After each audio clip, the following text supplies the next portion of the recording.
Barry Evans is a Texas cotton farmer facing a severe drought. This year, from August of 21 to August of 2022, we had about an inch and a half of rainfall. Extreme heat and lack of precipitation forced the fourth-generation farmer to walk away from 75% of his cotton crop. And Evans is not alone. Across Texas, farmers are expected to abandon roughly 69% of cotton acres that they planted earlier this year. The Lone Star State accounts for about 40% of U.S. cotton production. It's been one of the harshest growing years that we have ever seen historically, all the way back to the 1950s. And it's not just cotton farmers who are impacted by the drought. Cotton gins, where the cotton is processed, may be facing an even tougher time. It's a tough year for the infrastructure of the cotton industry, and we've got a product that, unfortunately, if we don't gin, we don't make a lot of money. So we're at the mercy of the weather, as it were. America's cotton production is expected to be about 14 million bales in 2022, down 21% from the previous year.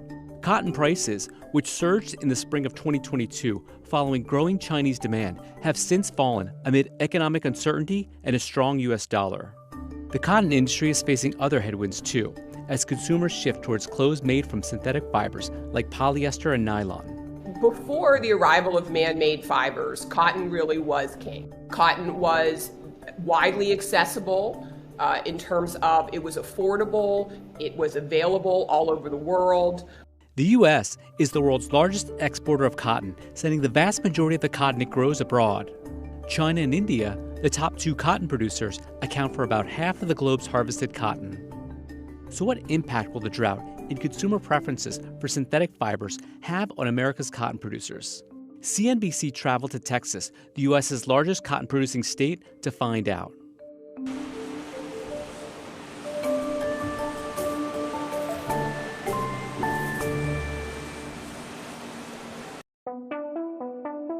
Barry Evans is a cotton farmer in West Texas with 3 decades of experience. The 60-year-old says cotton is an ideal crop for this region because of its drought-tolerant qualities and its ability to bring in a healthy return.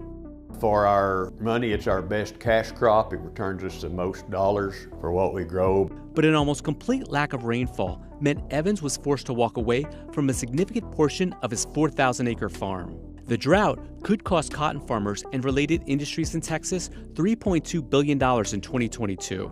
This drought has been one of the hardest. We've had tough years before. Crop insurance, which acts like car insurance, provides some relief to farmers impacted by natural disasters like drought or a loss of revenue due to a decline in price. But the insurance is costly. A recent study found climate change had triggered an increase in crop insurance payouts to the tune of $27 billion between 1991 and 2017. In a drought like this, crop insurance is a lifesaver for us as farmers. Rising input costs are impacting farmers as well. This past year, our chemicals went up 200 to 300%. Our fertilizer more than doubled in price. And it's not just the lack of rainwater and rising costs that are hurting cotton farmers. The Ogallala Aquifer, one of the world's largest fresh groundwater resources and a major source of water for the state of Texas, is being depleted. The underground lake, which stretches across 8 states, could be exhausted in the next 80 years, due in part to farmers pumping groundwater for irrigation. The Ogallala Aquifer is running out of water. We understand that we are every year progressing more and more closely to 100% rain-fed cotton production in this part of the world. Declining water levels have forced cotton farmers to convert much of their irrigated fields back to dry land. In 2022, Evans grew 2,000 acres of cotton on his farm, including 500 acres that were irrigated and 1,500 acres that were not irrigated. All of his non-irrigated cotton crops failed. 30 years ago, I was 80% irrigated, and today I'm 15% irrigated. So that's because of the decline in the aquifer. The Ogallala Aquifer has become depleted to the point that those acres have to be transitioned into rain-fed or dry land. But at that same time, new technologies, whether it be in breeding, irrigation technology, crop production technologies, have allowed us to maintain our ability to grow cotton in this part of the world. The U.S. is the world's top cotton exporter, providing roughly 35% of the global market in recent years. However, like its farmers, Texas cotton gins, where cotton is processed, are facing a substantially lower output this year. last year's crop, the 2021 crop, for instance, our facility here ginned 51,630 bales. It was a great year, second biggest year that we've ever had. This year, we're going to struggle to get 10% of that. Dan Jackson is the manager of Meadow Farmers Co-op Gin in Meadow, Texas. The gin got its start in 1934. Fewer bales harvested this year means less cotton entering and leaving the gin. Cotton exports are forecast to reach a 7-year low of just 12.5 million bales in 2022, an almost 23% decline from 2017. I had a crew here for right at 3.5 months last year. We ginned that whole crop with one crew because we couldn't find enough for a night crew. This year, we'll run 10 to 12 days. And in addition to idle equipment and fewer workers, gins have also seen other obstacles, including higher input costs for items like diesel for trucks and electricity to run machines. You have a year like this where you're anticipating 60-70% loss of production. Those gins don't have that flow through to provide that service and generate revenue. It forces them to be fairly creative in trying to stay alive. Advancements in transportation in recent years and larger facilities have led to consolidation among cotton gins. There were 510 active cotton gins in the U.S. in 2021, compared with 682 active cotton gins a decade earlier. Texas at the time in 1907, that era had over 4,000 gins. Today, we're in the 2 to probably 250 range, I would think. Cotton exports were valued at $5.7 billion in 2021, compared with soybeans, America's top agricultural export, which was valued at $27 billion that year.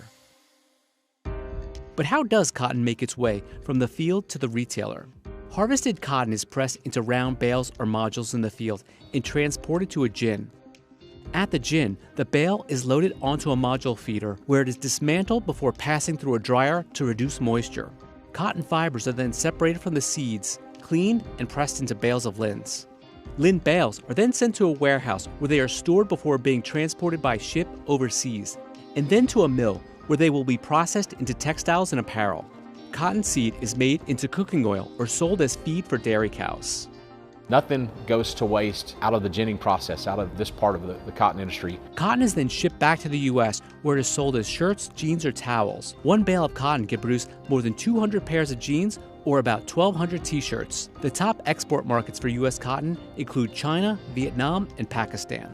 We're kind of unique in the fact that cotton as a whole is exported overseas. 90% roughly of raw fiber is exported to a market, be it Pakistan or Bangladesh or Vietnam, and China are some of our largest markets. Because we export now about 85%, the tariff policy in China has probably a bigger role to play in U.S. prices than even some of the production factors that happen here in the U.S.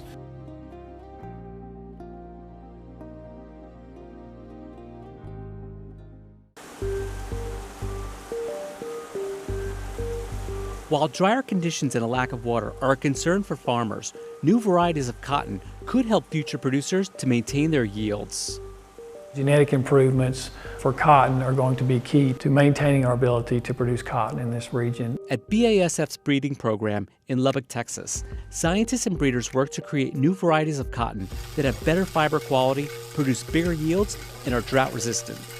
Cotton is a perfect flower. So what does that mean? It has male and female parts in the flower itself. So what we do, it's called emasculation, where we'll take off the male parts on one flower, and then we'll take the male from another one and basically cross it. And when you cross it, we then save that boll. And that boll could make 20 seeds. We then take that seed and we plant it out the next year. New variety development efforts have not only maintained yields in this area, but they have increased yields in this area. From start to finish, it takes breeders at BASF roughly a decade to develop new varieties of cotton. Seed development starts in the greenhouse and moves to the fields where plants are mass-produced. The company works with roughly 200 growers to produce seed for commercial sale. They'll go and blow it up. They'll put it on hundreds of acres to get enough seed to bag up and then to sell to the growers. BASF's agricultural division had revenue of $8.4 billion in 2021, 6.5% higher than a year earlier. 30 or 40 years ago, the quality of our cotton was not that good in West Texas, and today we grow some of the best quality cotton of anywhere in the world. We've just seen massive improvements through the years in what a crop's able to do with limited irrigation and limited rainfall. But the cotton industry's biggest threat might not be from the lack of water. Consumer preferences for synthetic fibers like Lycra and nylon are also impacting the sector. Our biggest competition is synthetic fibers. Polyester is our biggest competition. In 2002, polyester overtook cotton as the world's most commonly used fiber. The synthetic fiber, derived from petroleum, dries quicker, is more stain resistant, and wrinkles less. The global synthetic fiber market is expected to reach $98 billion by 2030. The game really changed around the time of the Second World War, when chemists from major corporations, including DuPont, Monsanto, really had started to perfect man-made fibers, also known as synthetic fibers. And that really totally changed the game in terms of the role cotton played in the American wardrobe. We've sort of hit the bottom and turned that around in the sense that what we see now is a little more retail demand for at least blended products. And that certainly is bode well for U.S. producers in terms of net price. We also have to remember that the rest of the world is growing too. Even though China produces a lot of synthetic fiber, their retail consumers have really started pushing for more cotton-based. But while athleisure and yoga pants may have taken over American fashion, cotton might be on the cusp of a resurgence as younger consumers gravitate to more eco-friendly fibers and are more aware of the environmental impact associated with synthetic fibers.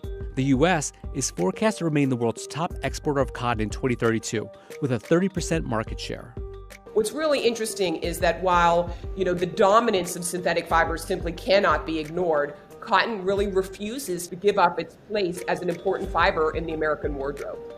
We'll continue to grow cotton here because it is such a good crop for our environment. Every area is limited on what they can grow, and you grow what you can wherever you're at, and cotton is a good fit for us.